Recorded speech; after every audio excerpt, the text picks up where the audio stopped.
안녕하세요. 한동호의 생생별옥입니다. 오늘의 주제는 봄나물입니다. 봄이 되면 다양한 봄나물이 식탁을 채웁니다. 시장이나 마트에서 한번 데치거나 말린 상태로 구입한 것은 별 걱정이 없습니다. 하지만 산이나 들에서 직접 봄나물을 캐 요리할 때는 주의해야 합니다. 봄나물로 인해 자칫 식중독에 걸릴 수도 있기 때문입니다. 봄나물은 다른 동물로부터 스스로를 보호하기 위해서 다양한 생리활성 물질을 만들어냅니다. 일부 식용이 불가능한 독초에는 실제로 질소를 함유한 염기성 유기화합물로 알칼로이드 독성 물질이 포함되어 있기도 합니다.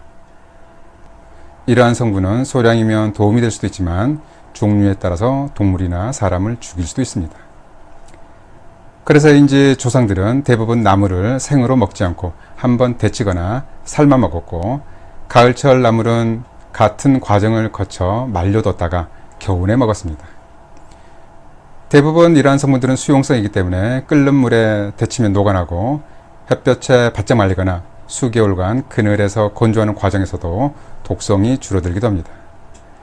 대표적인 나물이 바로 고사리인데요. 생고사리에는 브라켄톡신이라는 발암 물질이 있어서 절대 생으로 드시면 안 됩니다.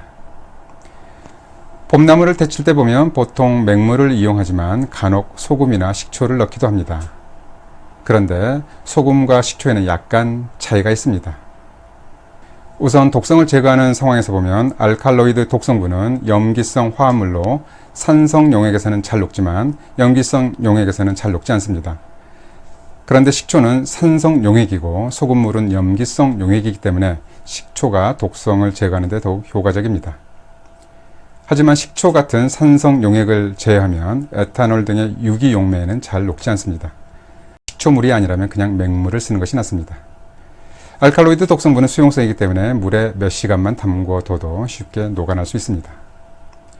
문제는 너무 오랫동안 삶거나 물에 장시간 담궈 놓게 되면 독성 성분과 함께 몸에 유익한 수용성 화합물질까지 손실되기 때문에 주의해야 합니다.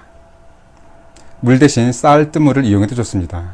쌀뜨물은 흡착력이 좋아서 잡냄새를 내는 이물질이나 독성 물질을 쉽게 제거합니다.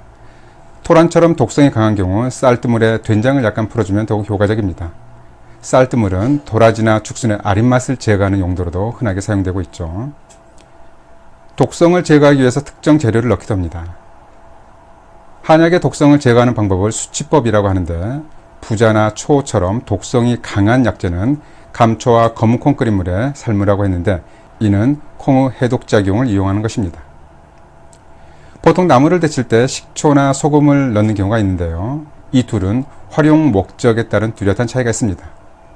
녹색 채소를 데칠 때 식초를 넣으면 당황스럽게도 채소의 녹색이 녹황색으로 변합니다.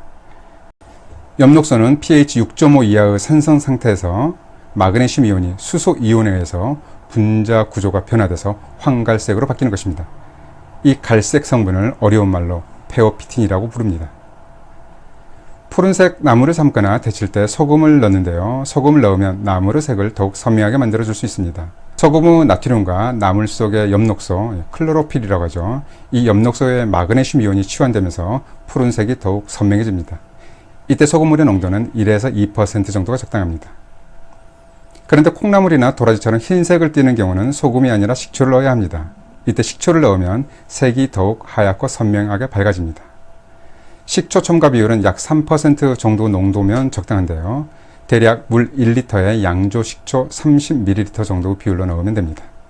이때 식초는 콩나물과 같은 나물류의 효소 작용을 억제해서 비타민C의 파괴도 막아줍니다. 소금과 식초는 나물의 질감에도 영향을 미칩니다. 보다 부드럽게 하려면 소금을 첨가하면 좋습니다. 고구마 순, 미나리, 무청 등은 소금을 넣고 데치면 부드러워집니다. 반면에 식초는 펙틴을 안정화시켜서 단단하게 만들기 때문에 씹을 때 질감이 좋아집니다. 따라서 콩나물, 연근, 우엉 등을 데칠 때는 식초를 약간 넣으면 아삭거리는 식감을 살릴 수 있습니다. 이 내용을 간단하게 도표로 정리를 하면 다음과 같습니다. 해독에는 식초를 사용하는 것이 좋고, 녹색 채소를 선명하기 위해서는 소금을 넣습니다. 반면에 흰색 채소는 식초를 넣으면 더욱 선명해집니다. 그리고 부드러운 식감을 위해서는 소금을 사용하고, 단단한 식감을 원한다면 식초를 이용하시면 좋겠습니다. 참고로 만일 독성 때문이 아니라 나물을 부드럽게 하기 위해서 데치는 것이라면 데친물을 국이나 찌개에 재사용해야 합니다. 다양한 생리활성 물질들이 포함되어 있기 때문입니다. 예를 들면 두릅, 고사리, 토란줄기, 머위대, 다레센 등을 데친 물은 독성이 있어서 버려야 하고, 반면에 곤드레나 시래기 삶은 물, 미나리 데친 물 등은 버리지 않고 재사용합니다. 예를 들면 팥에 독이 있다고 해서 한 번 삶은 물을 버리는데요. 사실 팥에는 버려야 할 독성분은 없습니다. 이 경우 안토시아닌과 같은 생리활성 물질만 손실될 뿐입니다. 독성이 강해서 절대 먹지 말아야 할 식물도 있습니다. 특히 식용나물과 비슷하게 생긴 독초가 있어 더욱 주의해야 합니다. 예를 들면 동이나물, 삭간나물은 나물이라는 이름이 붙어있지만 먹어서는 안 되는 독초입니다. 이 밖에도 박새, 지리강알도 독초로 잘못 먹으면 죽을 수도 있습니다. 봄나물 어린 순이라고 무시해서는 안 됩니다. 특히 나물이나 약초에 대한 지식이 없다면 함부로 야생에서 채취해서 먹지 말아야 합니다.